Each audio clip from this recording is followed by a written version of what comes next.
Imagine dropping out of the best university in the world. Imagine walking away from everything your parents dreamed for you. Imagine betting your entire future on an idea that most people thought was crazy. Now imagine that decision making you the richest person on earth. This is not a movie. This is not a fairy tale. This is the true story of a quiet boy from Seattle who changed the way the entire world works. A boy who read books instead of playing outside. A boy who fell in love with a machine before most people even knew what that machine was. A boy named Bill Gates. This is his story, and by the end of it, you will see the world a little differently. You will think about your own dreams a little more seriously, and you may never give up quite so easily again. Let us begin. Seattle, Washington. The year is 1955. A baby boy is born into a comfortable family.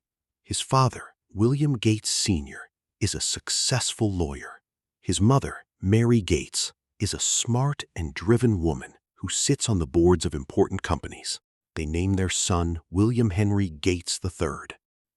But everyone calls him Bill. From the very first years of his life, Bill is different. He does not play like other children. He does not run around the yard or chase his friends. Instead, he reads.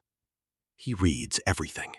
Books about history, books about science, books about how things work. His parents are amazed. His teachers are surprised. By the age of 9, Bill has read every single volume of the World Book Encyclopedia.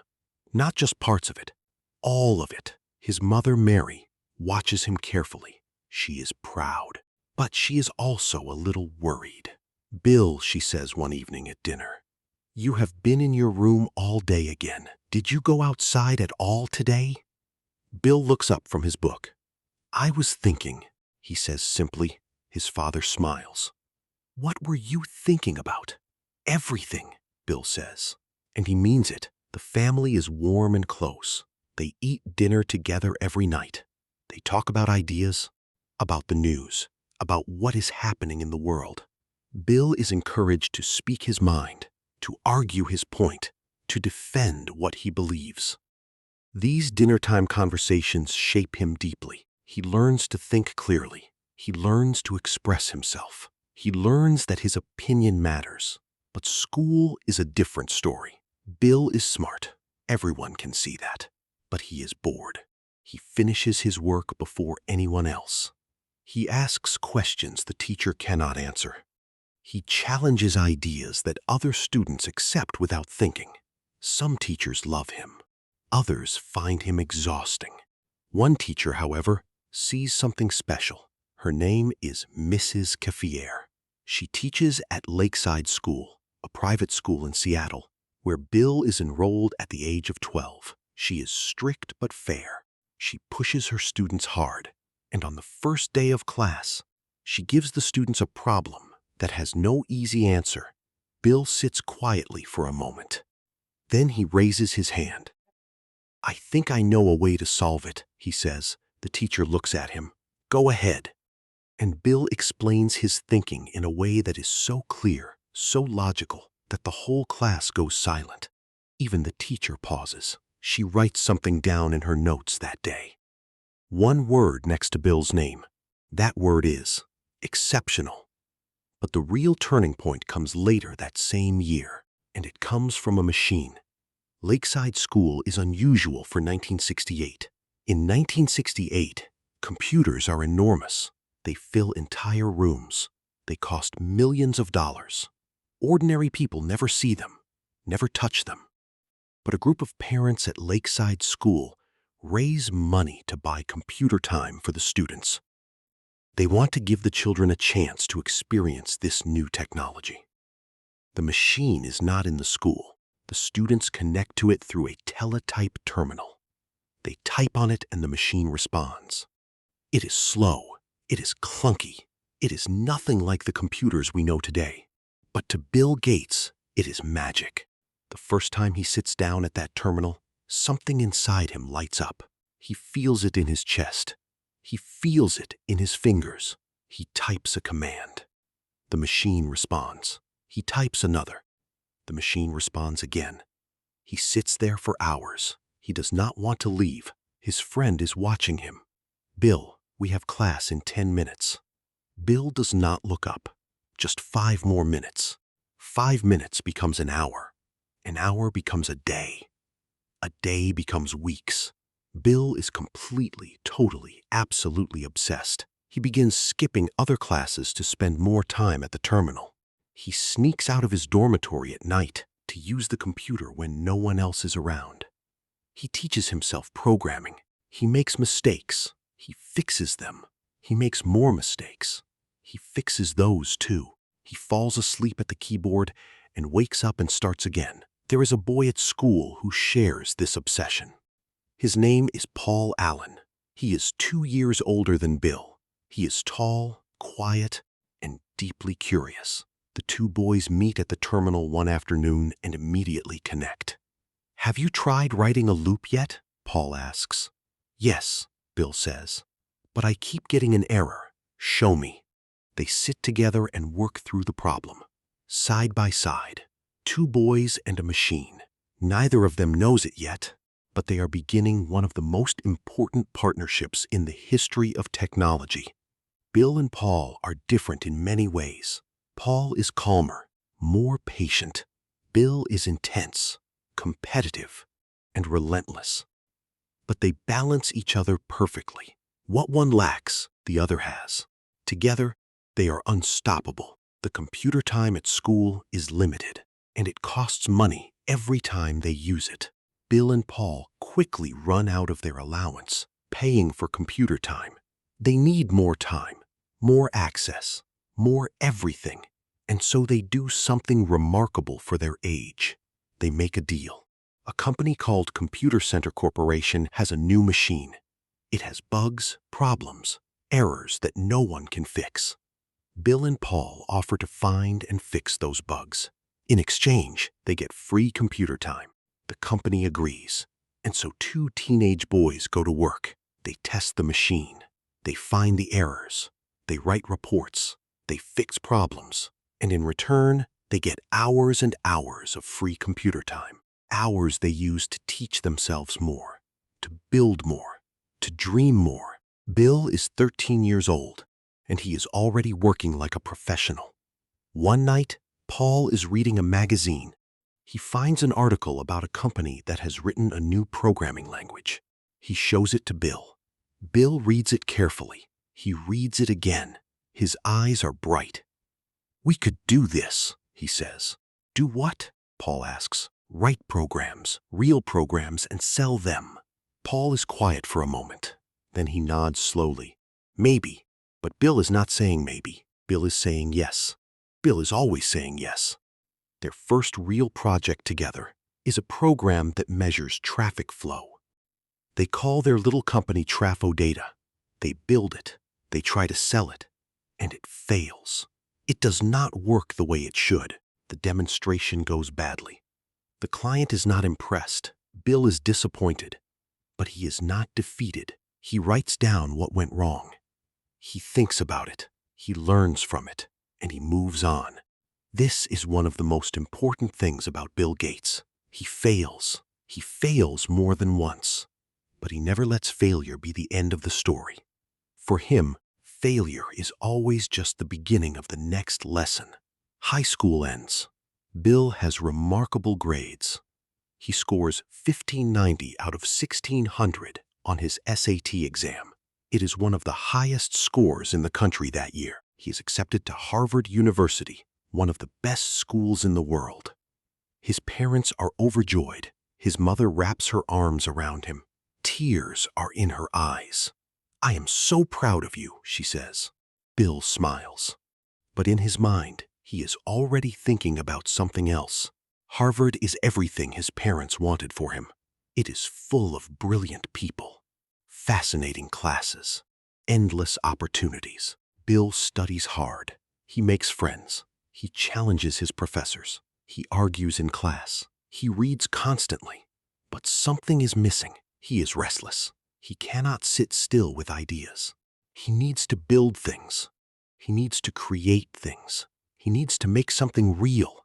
And at Harvard in 1973, the most real and exciting thing in the world is computers. He spends more time in the computer lab than in any classroom. He writes programs. He solves problems. He thinks about the future of technology. And he keeps in touch with Paul Allen, who has moved to Boston and is working for a technology company called Honeywell. One day, Paul bursts into Bill's dorm room. He is holding a magazine. His face is lit up. "Bill," he says, "look at this." It is the January 1975 issue of Popular Electronics.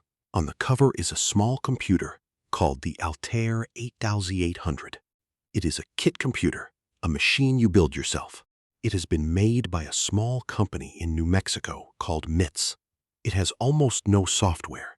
It can barely do anything. But Bill sees something that Paul sees too. He sees the future. "This is it," Bill says quietly. "This is the beginning." He reads the article again, and then he picks up the phone. He calls MITS. He tells them that he and his partner have written a programming language for the Altair. He says it is ready. He says they want to demonstrate it. There is only one problem. He has not written it yet. He has not written a single line of it. He has just told a company that a product exists, when in fact it does not exist at all. Paul hears the phone call. His eyes go wide. "Bill," he whispers, after Bill hangs up, "you told them it was ready." "I know," Bill says, "but we haven't written anything." "I know," Bill says again, "so we need to start right now." What follows is one of the most intense months in both their lives. They work almost without stopping. They sleep for a few hours, wake up, and work again. They eat at the desk. They argue over every line of code. They push each other harder and harder. The deadline is real. The pressure is enormous. And then, one morning, it is done. They have written a version of the basic programming language for the Altair 8800. They have done it on a machine they have never touched, using a simulation they built themselves. They do not even know if it will really work on the actual computer. Paul flies to New Mexico to demonstrate it. He carries the paper tape with the program on it. He is nervous. He sits down at the Altair. He loads the tape. He types a command. The machine responds. It works. Paul calls Bill immediately. "It works," he says. His voice is shaking. Bill lets out a long breath. "Good," he says. "Good." MITS is impressed. They agree to license the software. Bill and Paul call their partnership Microsoft. Later, they will remove the hyphen, and it will simply become Microsoft. Bill Gates is 19 years old, and he has just started one of the greatest companies in history. But the road ahead is not easy, not at all. First, there is Harvard. Bill is still a student. He has not graduated. His parents want him to finish his degree. His mother calls him on the phone. "Bill," she says carefully, "what are you doing?" "I am starting a company, Mom."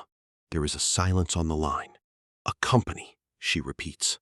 "Yes, Paul and I, we have a product. We have a client. We are going to do this." Another silence. Then, quietly, "Have you thought about this carefully?" "More than anything I have ever thought about in my life." His father gets on the phone. His voice is calm but serious. "Bill, Harvard is a once-in-a-lifetime opportunity. If you leave now, you cannot go back." "I know, Dad." "And you are willing to give that up?" "I am willing to bet everything on this." His parents are afraid. They are not angry. They are afraid. They want the best for their son. They see him throwing away security, throwing away a future that most people can only dream of. And for what? For a small program sold to a tiny company in New Mexico? But Bill is certain. He leaves Harvard. He moves to Albuquerque, New Mexico, to be close to MITS. He and Paul rent a small space and get to work. Life in Albuquerque is not glamorous. They work in a small office. They do not have much money. They sleep odd hours. They argue and make up and argue again. They are two young men with a big dream and very little else. But they are building something. They can feel it. The early years of Microsoft are full of hard lessons. One of the first and most painful lessons is about protecting their work. When Bill and Paul sell software to MITs, they expect the software to stay with MITs. They expect people to pay for it. But in those early days, people share software freely. They copy it. They pass it around. Nobody thinks it is wrong. Bill thinks it is very wrong. He writes an open letter to the computer hobbyist community. He says that taking software without paying for it is stealing. He says that developers cannot survive if people do not pay for their work.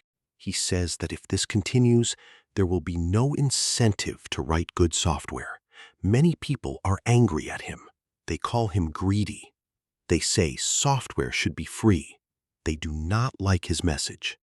But Bill does not back down. He believes in his position. He argues it clearly and forcefully. And over time, as the software industry grows, the world comes to agree with him. Intellectual property, the idea that creative work has value and must be protected, becomes one of the foundations of the modern technology business. Bill Gates does not just build software. He builds an industry. Microsoft begins to grow. They hire more people. They work with more companies. They move from Albuquerque to the Seattle area, back to Bill's hometown. Bill is happy to be home. He is close to his family again. And he throws himself into the company with everything he has. Bill is an intense boss. He works extremely hard, and he expects everyone around him to work just as hard. He is direct. He is critical. He is demanding. Sometimes he is harsh. If someone gives a presentation and has not prepared well, Bill will say so, plainly and clearly. That is the stupidest thing I have ever heard. He once tells an employee during a meeting. The employee is shocked. The room is silent. Then Bill leans forward. Now explain it to me again. Better this time. He is tough, but he is also deeply engaged. He wants the best from every person. He wants Microsoft to be full of people who care as deeply as he does. And people do care. They stay late. They come in on weekends. They argue and debate and push each other. The culture of Microsoft is intense, brilliant, and relentless. And at the center of it all is Bill Gates, working harder than anyone. He reads everything. Every technical report. Every piece of code. Every proposal. He remembers everything. His employees quickly learn that if they are not prepared, Bill will know. They prepare. The big breakthrough comes in 1980. IBM, the most powerful computer company in the world, wants to build a personal computer. They need an operating system, the basic software that runs the machine. They come to Microsoft. This is an enormous moment. IBM is not just any company. IBM is the giant, the king. Working with IBM means Microsoft will be on every IBM computer sold in America. And in 1980, IBM is selling computers to businesses all over the country. There is only one problem. Microsoft does not have an operating system. But Bill knows someone who does. He buys a small operating system called QDOS from a man named Tim Patterson for just $75,000. They clean it up and improve it. They rename it PC-DOS, and they license it to IBM. But here is the genius of what Bill does next. He does not sell IBM the operating system. He licenses it. And in the contract, he keeps the right to sell the same operating system to other companies. IBM does not realize, in that moment, how important this detail is. When IBM releases its personal computer, it is a massive success. Other companies want to make computers just like it. They are called IBM-compatible computers. And all of those computers need the same operating system. All of them pay Microsoft. Microsoft becomes unstoppable. The money starts flowing in. The company grows rapidly. Bill hires more brilliant people. They work on new products. new versions of their software, new ideas. The pace is incredible. But even as Microsoft succeeds, there are hard moments, personal moments, quiet moments that nobody sees. One night, Bill is working late. The office is empty. He is sitting at his computer, alone, looking at lines of code. He is tired. His eyes are burning. He has been at the office for 18 hours. He stops typing. He puts his hands flat on the desk. For a moment, he is just a person, not a CEO, not a genius, not a visionary, just a young man who is sometimes very tired. He thinks about the road so far, the risks he has taken, the things he has given up, the people who doubted him. He thinks about Paul. Paul Allen, his oldest friend and partner, is sick. He has been diagnosed with Hodgkin's lymphoma, a type of cancer. The news hits Bill hard. Paul is more than a business partner. Paul is part of the foundation of everything Bill has built. The thought of losing him is painful in a way that no business problem has ever been. Paul eventually recovers. He leaves Microsoft to focus on his health. But his departure leaves a hole that Bill feels every day. Partnerships matter. People matter. Bill Gates, the intense and demanding businessman, knows this in a way that he does not always show on the surface. Microsoft continues to grow, and in 1985, Microsoft releases a product that will change everything again. It is called Windows. Windows is a new way of using a computer.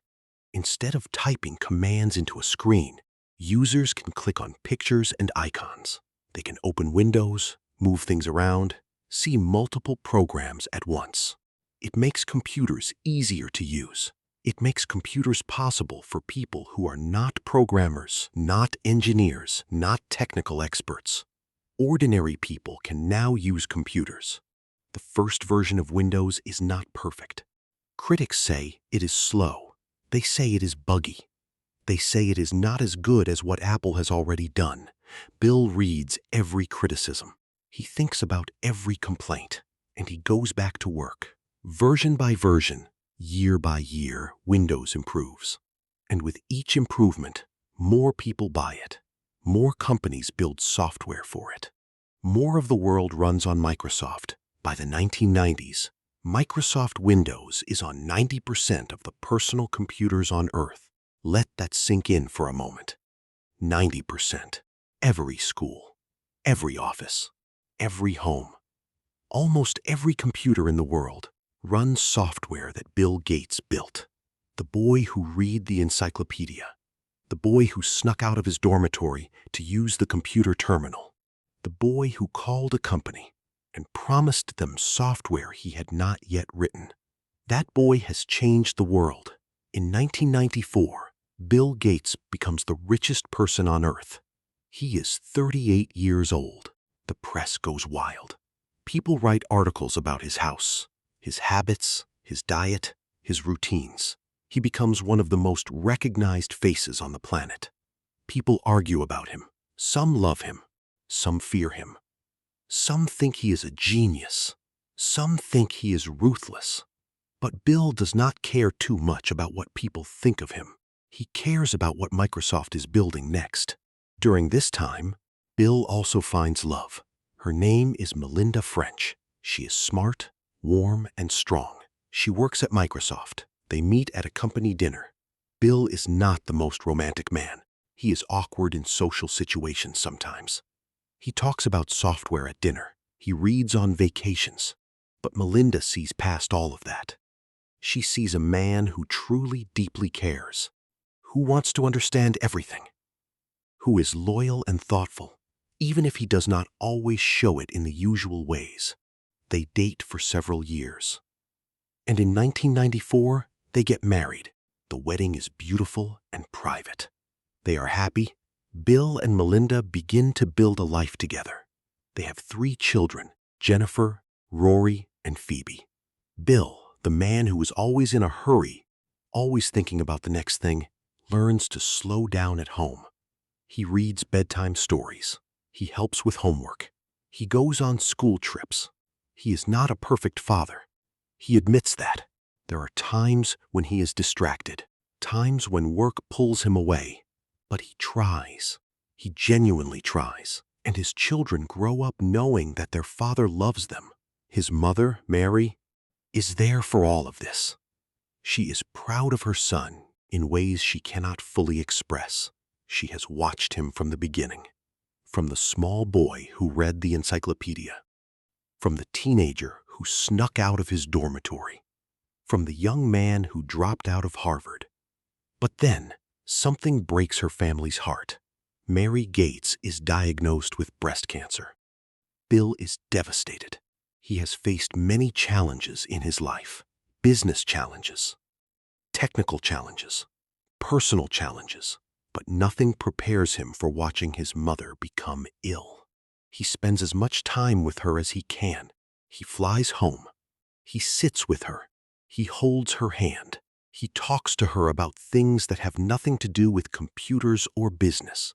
They talk about life, about family, about what matters. Mary Gates dies in 1994, the same year Bill marries Melinda, the same year he becomes the richest man on earth. It is a year of extraordinary joy and extraordinary pain. At her funeral, Bill cries openly. He is not ashamed. He does not hide it. He stands in front of the people who loved his mother, and he weeps for her. And in that moment, the whole world can see that behind the genius, behind the drive, behind the ambition, there is just a son who loved his mother. He carries her memory with him every day. And in a way, she helps point him toward the next chapter of his life.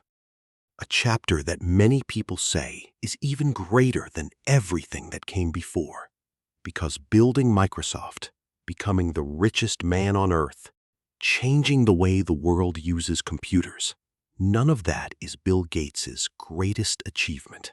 His greatest achievement comes when he decides to give it all away. It starts slowly. He and Melinda begin to think about a question that has been growing in their minds for years. They have more money than they could ever spend, more money than their children will ever need. And the world has so many problems, real, terrible, urgent problems. Children are dying of diseases that can be prevented with simple vaccines. People in poor countries have no access to clean water. Girls in some parts of the world never get to go to school. Millions of people live in poverty so deep that their children have no future at all. Bill and Melinda talk about this at their kitchen table. They read reports, they visit places, they meet people who are working on these problems. They feel the weight of it. We have to do something, Melinda says. I know, Bill says. Not something small. No, he agrees. Not something small. In 2000, Bill and Melinda Gates create the Bill and Melinda Gates Foundation. It is one of the largest private charitable foundations in the history of the world. They commit billions of dollars to fighting poverty and disease. They focus on global health, education, and helping people in the poorest parts of the world build better lives. Bill approaches charity the same way he approaches technology, with data, with focus, with a relentless desire to understand the problem and find the most effective solution. He reads research papers on disease, he visits clinics in Africa, he talks to scientists and doctors and community workers. He wants to understand deeply and fully what works and what does not. He and Melinda partner with other great philanthropists. One of the most important partnerships is with Warren Buffett, one of the most successful investors in the world, and one of Bill's closest friends. Bill and Warren meet years earlier, and their friendship surprises everyone. They seem so different. Warren is folksy and easygoing. Bill is intense and technical, but they share a love of learning, a love of deep thinking, and a deep sense of responsibility to use their wealth wisely. Warren Buffett decides to donate the majority of his enormous fortune to the Gates Foundation. Together, Bill and Melinda and Warren commit to one of the greatest acts of generosity in human history. "Why are you doing this?" a reporter asks Bill. He thinks for a moment. Then he says simply, "Because if you have the resources to help and you do not help, that is a kind of failure, and I have never been good at accepting failure."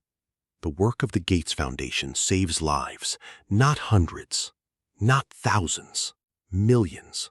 Polio, a disease that once paralyzed children all over the world, is nearly wiped out because of the Foundation's work. Malaria deaths drop dramatically. Millions of children receive vaccines they never would have received. Millions more get access to better schools, better teachers, better learning tools. The boy who loved knowledge above all things is now spending his life making sure other children can access knowledge too. But even in this chapter, there are struggles. The problems are enormous. Progress is slow. Not every program works. Some investments fail. Some approaches do not deliver what they hoped. There are critics who say the foundation is too powerful, who say that one man should not have so much influence over global health policy. Bill listens to the criticism. He considers it. He adjusts where he needs to. He does not give up. He never gives up. In 2008, at the age of 52, Bill Gates steps back from his day-to-day role at Microsoft. He wants to focus on the foundation full-time. It is not an easy transition. Microsoft has been his identity for more than 30 years. It is his creation, his life's work. He sits in his office on his last full day as chairman of Microsoft's daily operations.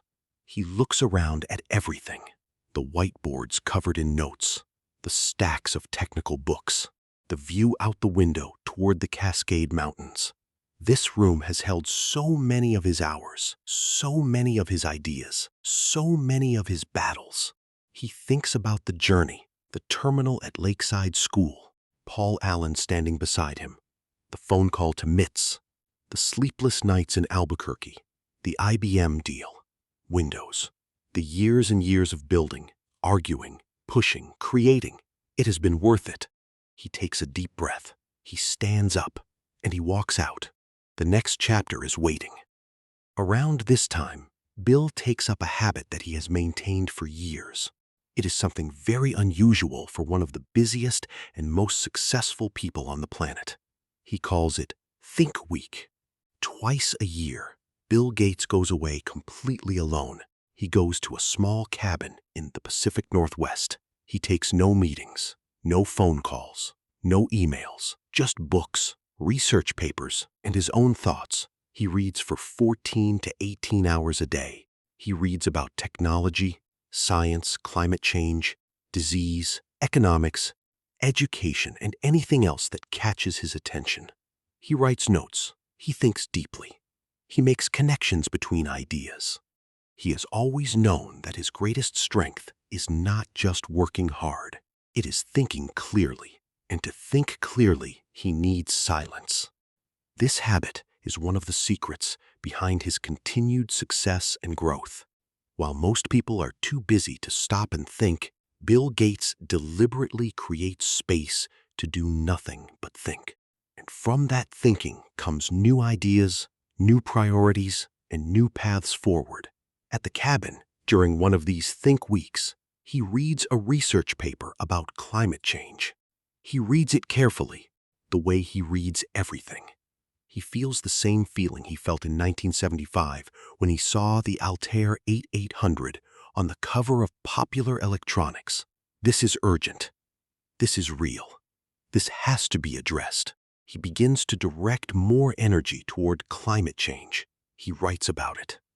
He funds research into clean energy. He invests in companies working on new ways to power the world without carbon. He becomes one of the most important voices in the world on the topic of climate and energy innovation. His book, How to Avoid a Climate Disaster, becomes a global bestseller. It is written in the clear, logical, data-driven way that Bill approaches every problem. He does not write it to be famous. He writes it because he believes people need to understand the problem and what can be done about it. In 2020, a different kind of crisis arrives. The entire world is shaken by a global pandemic. COVID-19 spreads from country to country. Hospitals fill up. Economies stop. Millions of people die. Bill Gates is not surprised. Not because he is somehow special, but because he has been warning about exactly this kind of pandemic for years. In a famous speech in 2015, he stood on a stage and said clearly that the world was not prepared for a global pandemic. He said it was the greatest risk we faced. He said we needed to invest in health systems and vaccine technology before the crisis arrived. Nobody listened. Not enough, anyway. When the pandemic comes, Bill and the Gates Foundation respond quickly and powerfully. They fund vaccine research. They support healthcare systems in poor countries. They push for equitable access to vaccines so that people in every part of the world, not just wealthy nations, can be protected. Bill works 18-hour days again. He is in his 60s now. His hair is gray. His glasses are thicker. But the fire in his eyes, that same fire that appeared when he first sat down at the computer terminal at Lakeside School, that fire has never gone out. He is still learning, still building, still fighting. But life also brings deep personal pain. In 2021, Bill and Melinda Gates announced that they are divorcing. It is a shock to many people. They have been together for 27 years. They have built the foundation together. They have traveled the world together, sat with dying children in hospitals in Africa, met with world leaders and scientists and farmers. Their separation is painful for both of them, for their family, and in its own way, for the world, which has come to see them as a team. Bill does not talk about it publicly in great detail. He respects Melinda's privacy. He respects the privacy of his children. He says simply that it was the right decision for both of them, even though it is a sad one. There are rumors. There is criticism. There is judgment from people who do not know the full story. But Bill moves forward. He always moves forward. He continues his work with the foundation. He continues reading, thinking, writing, investing in solutions to the world's biggest problems. He is not the same man he was at 20. He has been shaped and changed and softened and deepened by everything that has happened. By his mother's death, by Paul's illness, by his marriage and his children, and the vast and humbling project of trying to help the world. He is wiser now, more patient, more aware of what he does not know. He once said, in one of his most honest moments, "I was incredibly lucky to be born in the right place at the right time. I had great parents. I had access to a computer when almost no one did. I had a great business partner. I worked hard, yes, but luck played a bigger role than I usually like to admit." That is a remarkable thing for the richest man in the world to say. That is a remarkable thing for anyone to say. It shows something important about Bill Gates. Beneath the ambition and the intelligence and the relentless drive, there is a person who is genuinely trying to understand the truth, even when the truth is uncomfortable, even when it does not fit the story he might want to tell about himself. He reads a book a week, every week. He writes notes in the margins. He recommends books to friends and followers on his blog. He still thinks the most important thing a person can do is learn. He exercises now. He did not always. In his younger years, he was too busy. He ate badly. He slept too little. He ran on caffeine and obsession. Now he understands that the body and the mind are connected. He plays tennis. He walks. He takes care of himself. He is still, at 70 years old and beyond, one of the most curious people on the planet. He wants to know how things work. He wants to understand the world more deeply. He has not stopped asking questions. He sits down sometimes with young people who are starting companies, building things, dreaming big, and he tells them things that are not always what they expect to hear. He tells them to read widely, not just about their own field, about everything: history, biology, economics, psychology. The more you understand about the world, the better your decisions will be. He tells them to embrace failure, not to like it, but to accept it as the necessary price of trying hard things. Your most unhappy customers are your greatest source of learning, he once said, and he means it. He tells them to find partners who are different from them. Paul Allen was calmer. Warren Buffett thinks differently. Melinda brought a perspective and a warmth that sharpened and deepened his work. No one succeeds alone. He tells them to look at problems that matter, not just problems that are profitable. Problems that keep people trapped. Problems that steal futures from children who deserve better. He tells them that the greatest things they can build are things that help people who cannot help themselves. He tells them to take their success seriously, not to enjoy it selfishly, to understand that with extraordinary resources comes extraordinary responsibility. And above all, he tells them never to stop learning. I have been studying and reading and trying to understand the world my entire life, he says quietly, to one group of young entrepreneurs. And the more I learn, the more I realize how much more there is to learn. That is not frustrating to me.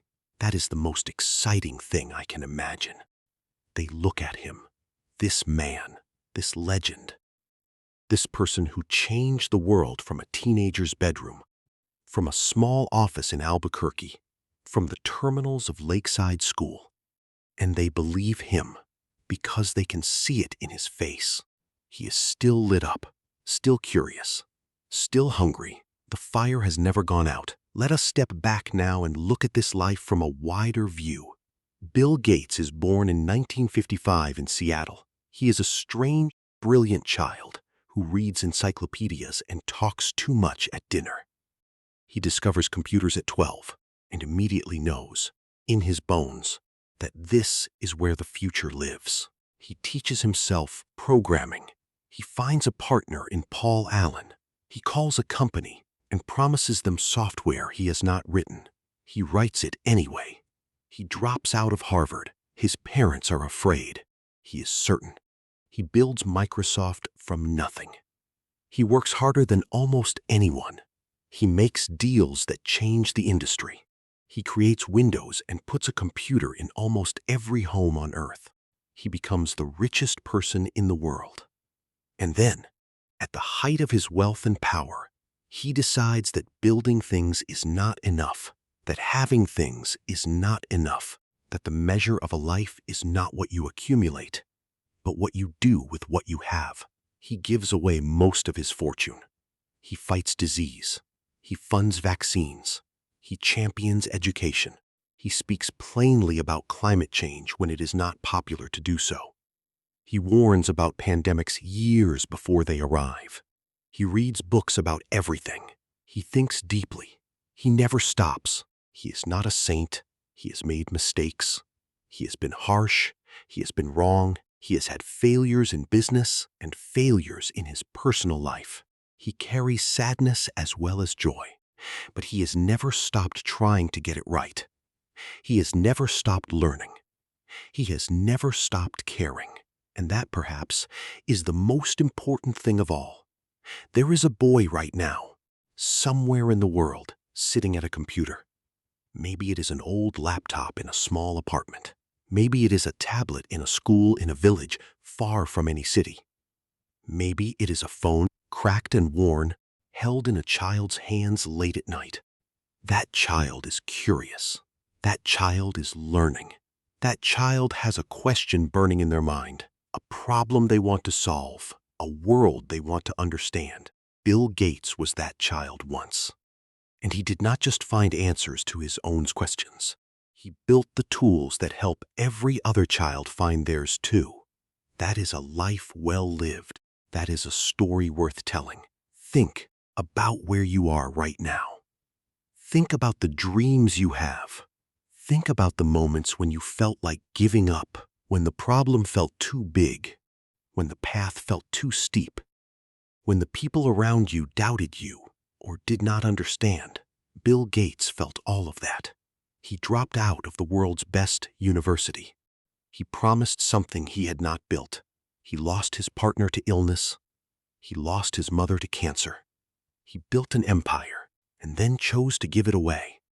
He built a marriage and watched it end. He warned the world about a pandemic and was not listened to. He keeps going.